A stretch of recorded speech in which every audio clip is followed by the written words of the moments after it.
कैसे हैं दोस्तों। उम्मीद है आप सब फिट होंगे। आज हम बात करेंगे भारतीय राजनीति के उस पोस्टर बॉय की जो जितना अपनी सांसद की डिबेट के लिए जाना जाता है उतना ही पेपरबाजी के कैमरों की फ्लैशलाइट में भी रहता है। जी हाँ, हम बात कर रहे हैं राघव चड्ढा की।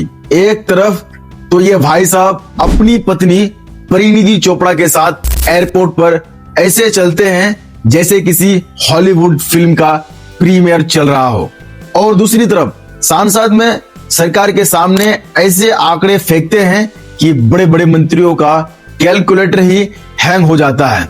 अब देखिए, राघव चड्ढा को अक्सर लोग चॉकलेट बॉय कहते हैं।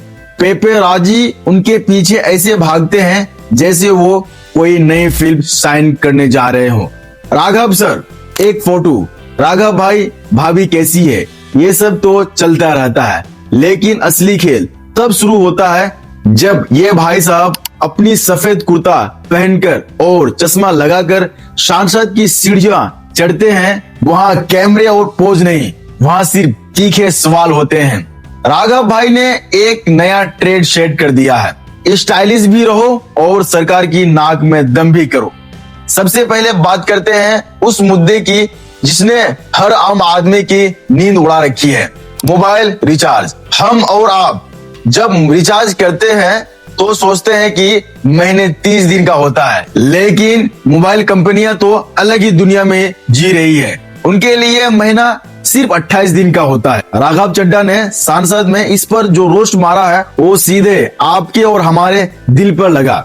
उन्होंने पूछा कि क्या कैलेंडर बदल गया है या फिर इन कंपनियों ने अपना अलग ही ब्राह्मण बना लिया है। भाई, साल में 365 दिन होते हैं, लेकिन ये कंपनियां हमसे 13 महीने का पैसा वसूल करता है। ये 2-3 दिन की चोरी करके जो हजारों करोड़ों का खेल चल रहा है, राघव ने सरकार को ऐसा घेरा कि वो भी सोचने पर मजबूर हो गए। फिर आता है जीएसटी और टैक्स का मुद्दा।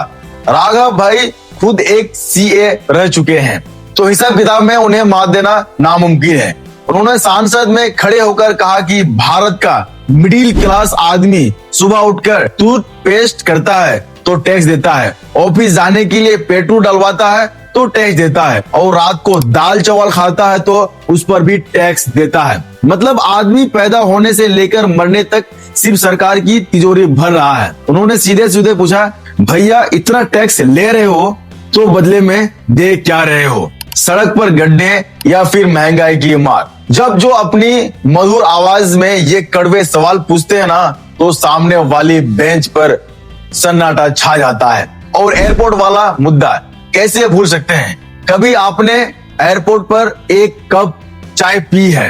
राघव भाई ने इस पर जो बात कही है वो हर उस आदमी का दर्द है जिसने गलती से एयरपोर्ट के कैफे में मेनू कार्ड देख लिया हो। एक समोसा और एक चाय के लिए वहां इतनी कीमत मांगी जाती है जिसे उसके अंदर सोना पिघल कर डाला गया हो। राघव ने सांसद में सवाल उठाया कि भाई, लग्जरी के नाम पर लूट क्यों मचाई है? क्या एक आम आदमी को एयरपोर्ट पर पानी पीने के लिए भी बैंक से लोन लेना पड़ेगा? जब राघव चड्ढा ने सांसद में कुछ सांसदों के नाम बिना पूछे कमेटी के लिए डाल दिए तो बवाल मच गया, उन्हें सस्पेंड कर दिया गया। लोग कह रहे थे कि राघव भाई अब क्या करेंगे, लेकिन राघव भाई ने वहां भी अपना स्टाइल नहीं छोड़ा। उन्होंने बाहर आकर उसने दिखा दिया कि वो लंबी रेस के घोड़े हैं, जो जानते हैं कि अगर आप सरकार को चुभने वाले सवाल पूछेंगे तो आपके ऊपर कार्रवाई तो होगी ही। लेकिन उन्होंने इसे जनता की आवाज दबाने का मुद्दा बना दिया। राघव चड्ढा की राजनीति में एक बड़ी दिलचस्प बात यह है कि वो जानते हैं कि नई पीढ़ी को कैसे अपनी तरफ खींचना है। वो इंस्टाग्राम पर एक्टिव है, वो स्टाइलिश है और परिणीति के साथ नजर आते हैं। ये सब उन्हें कूल बनाता है, लेकिन इसी कूल इमेज के पीछे एक ऐसा दिमाग है जो आंकड़ों को अपनी उंगलियों पर नचाता है। अक्सर लोग सोचते हैं कि जो नेता फोटो खिंचवाता है वो काम नहीं करता, लेकिन राघव ने इस धारणा को गलत साबित कर दिया है।